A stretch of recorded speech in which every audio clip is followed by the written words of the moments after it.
There's this song of yours that I think you often use to close out a show, Process. Mm-hmm. I guess. I'll just say it's a process. Yeah, one day at a time. Yeah.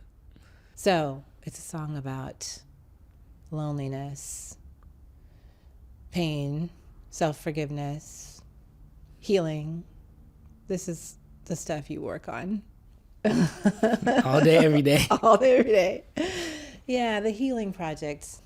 Talk a little bit about the origins and where you are now with it.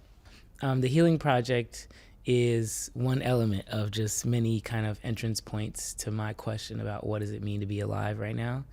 And for that specific project, it started with me going around the country to 15 different states and talking to hundreds of different people of all ages and genders about their experiences with structural violence, which just means any type of experience of trauma as a result of institutional structures, whether that be prisons, detention centers, police, poverty, but more importantly, to talk to them about the ways that they heal themselves and their communities, because oftentimes they are the ones who, by necessity, have to find those ways of healing, and then actually they're never the ones that get to make decisions about the healing pathways that are supported by our societies and institutions. So my hope is that the project will lead to people really seeing and sharing each other's healing pathways, and then eventually, a sea change in how our society views healing.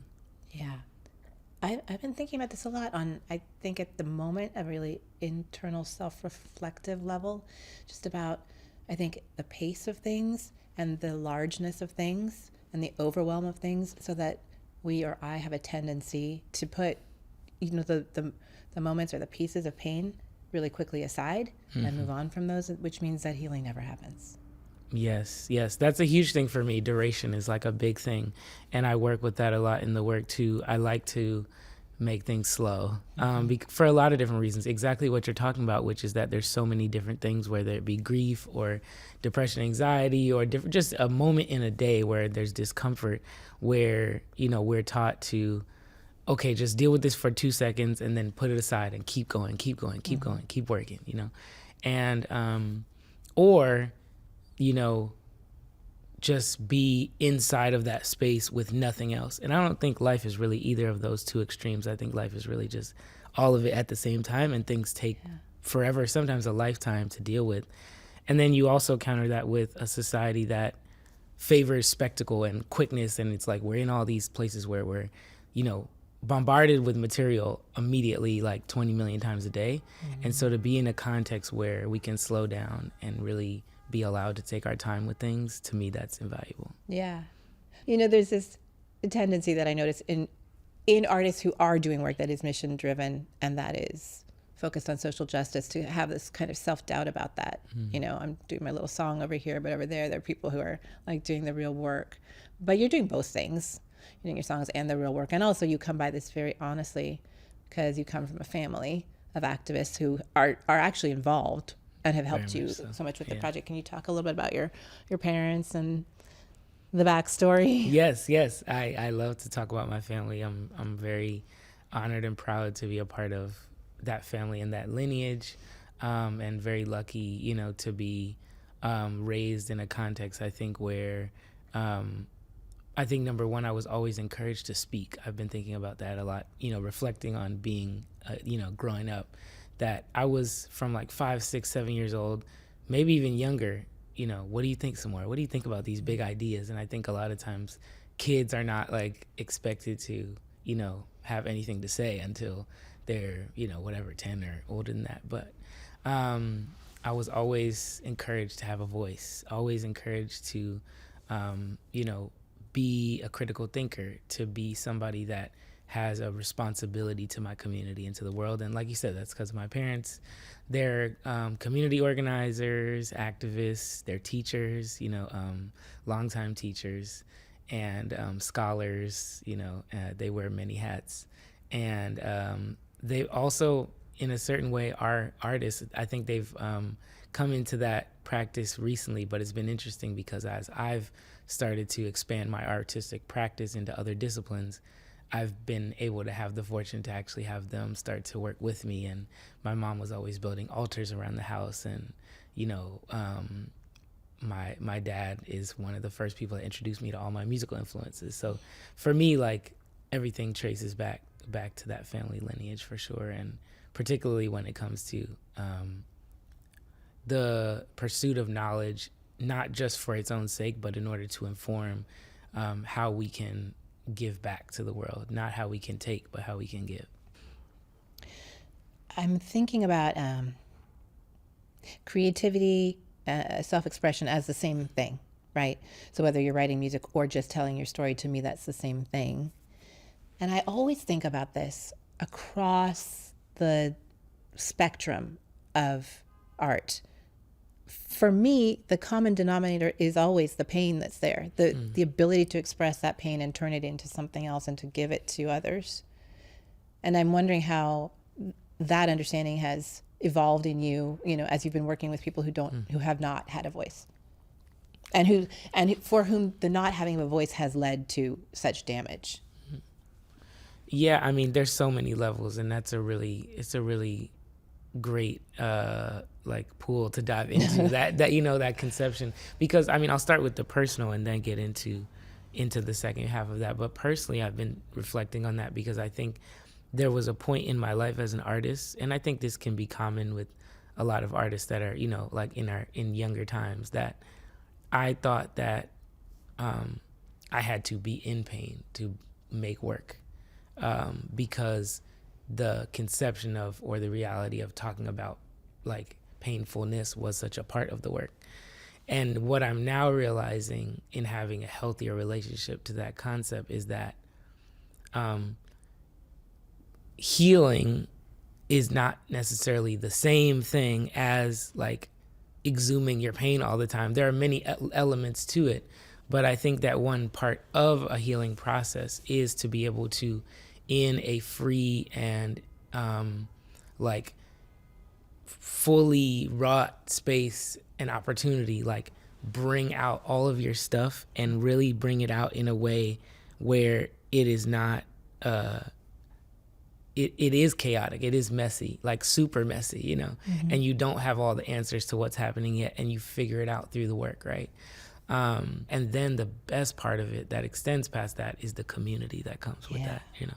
And that's the best part of what I get to do. To me, is that I get to then surround myself with other people that want to do that, and then we build a family together, and we make this work together, and we find out what we're dealing with through making the material, but then we don't stop there. Then once we know, we take care of each other, you know. We were talking about this the other day in the context of community of artists, and how, I mean, the people who've been doing the weird, hard work, like, it's been very lonely for a long time. I think doing work like yours can easily be a very lonely effort, unless you build community and allow community. And I think too, this time is allowing or fostering a more vibrant, visible community, especially when we're talking about people of color, artists of color. And for me, that's feeling like health, you know, and like a space to breathe and just focus on what you're doing instead of all the time how you're going to do it, you know?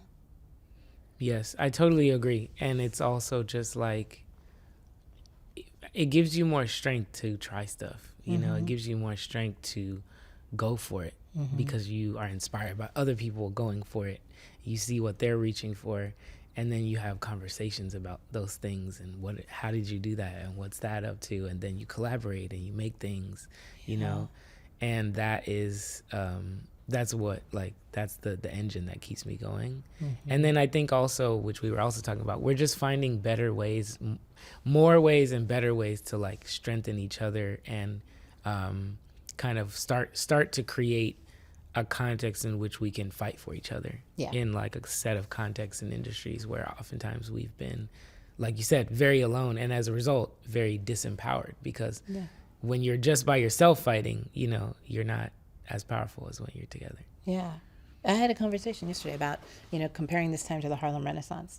And the point was made that, of course, this time is very different than, you know, 1922 for many reasons. But then it's also not. And I think that the power, like the superpower of that time, was not so much in the external forces, but in the internal energy within that community of people who were coming from all over the place for terrible reasons, finding each other, lifting each other up, and giving each other the confidence, the faith that these things could be done, that this work could be made. Yeah, it's such a beautiful thing too, and I think that like I love to look at those time periods and those movements and things, particularly because a lot of times, you know, you'll have the individuals that are picked out of those spots and held up. And they're held up because they're amazing. It's not that they're not amazing, but I think there's an intentional effort to, or whether it's intentional or unintentional, there's a process by which things become individualized, and it's like, this person was the important person out of this thing that did this thing, you know? And I think that, you know, there's no way that like Duke Ellington could make the music that he made, not only without Billy Strayhorn, obviously, but without, you know, like all of the other folks that he's coming into contact in that space, you know. I always say this, especially when you're talking about Black artists, there's always this narrative, oh, he was the first to do this, she was the only one, and I'm like, no.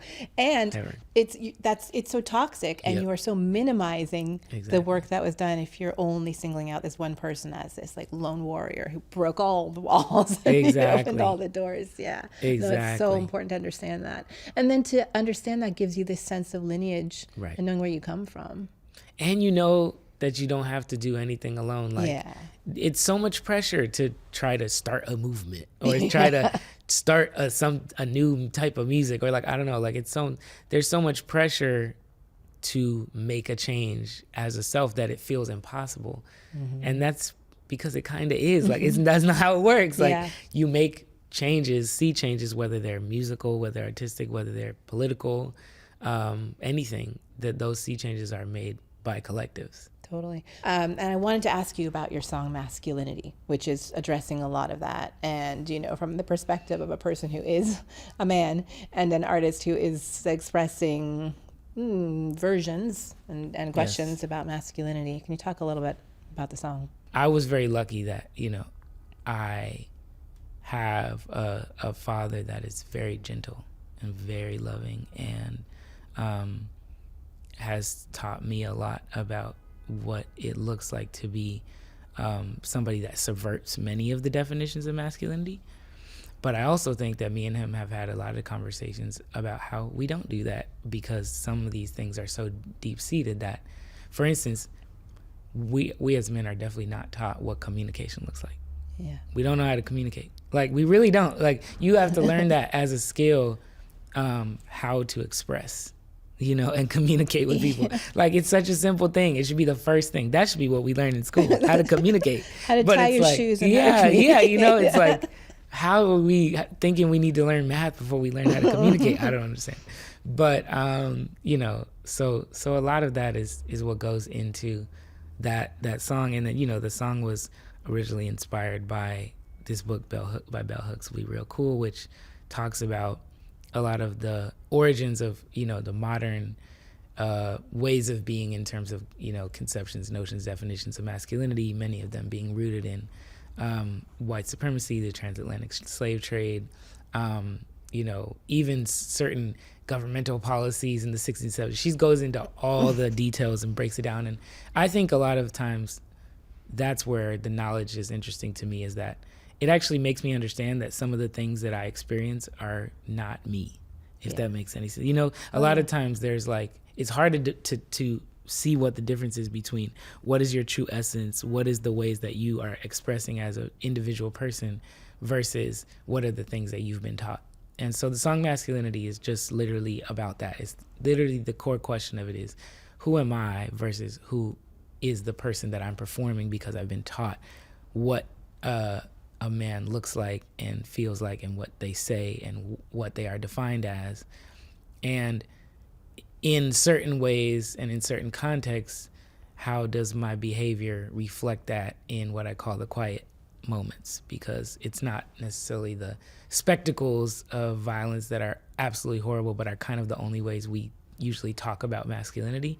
But it's also all the small things of how we don't talk to each other when we're dealing with a very difficult thing, or how we don't you know, how we turn off our emotions in a particularly difficult time, or how we don't know how to be present for those that need us because we are taught that we are supposed to perform domination instead of vulnerability. But that's the questions that are inside of the song are about all those things. And my hope is that, like, my hope for the song was just that it opened up a conversation that we could all have around, like, what is really us and what is really taught. Young man, come down from that tower. It isn't yet your time. I tell you 5 years later, you made it out alive.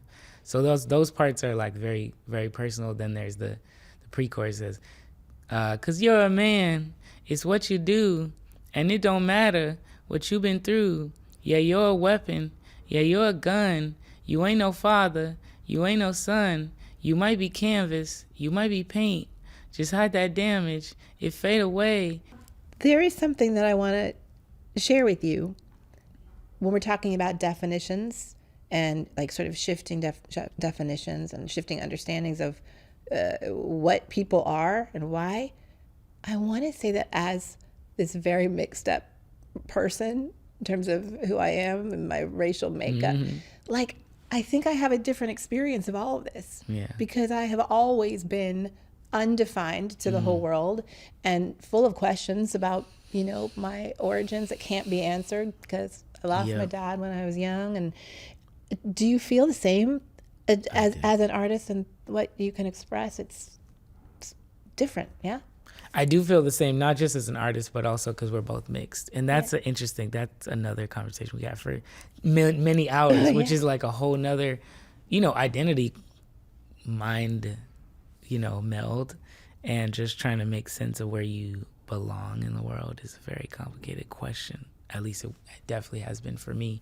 And then, like you say, I mean, obviously, you know, paying respects and love to your father, you know, not having that specific experience, but definitely the experience of being, I call it being between worlds. It really feels like that.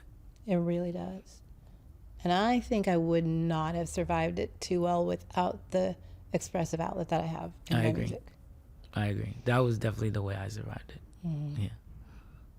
Yeah. I told you there's this poem I wanted to share with you. So Rita Dove, who's a friend at this point, you know, collaborator, these people that you look up to, and then you're all of a sudden working with them one day. And there was this poem I found of hers years before we ever met called Testimonial. And it's really from the perspective of a child for whom the world is new. Because I kind of feel like the world's a little bit new right now. So I've been thinking about this poem. It goes, back when everything was still to come, luck leaked out everywhere. I gave my promise to the world, and the world followed me here. So beautiful. So beautiful. I think the promises that I endeavor to keep in this moment, the first is always to be honest. That's the first promise. And then I think the second promise is to revise, to edit as a person, as an artist, as an everything. Constantly revise. And to not be afraid of that process. And I think the third promise is to be responsible to my community and to work as much as I can to be a part of that tapestry that we talk about. That messy. Yes, the messy. Yes, exactly. Exactly. Yeah. Trying to figure it out together. Yeah.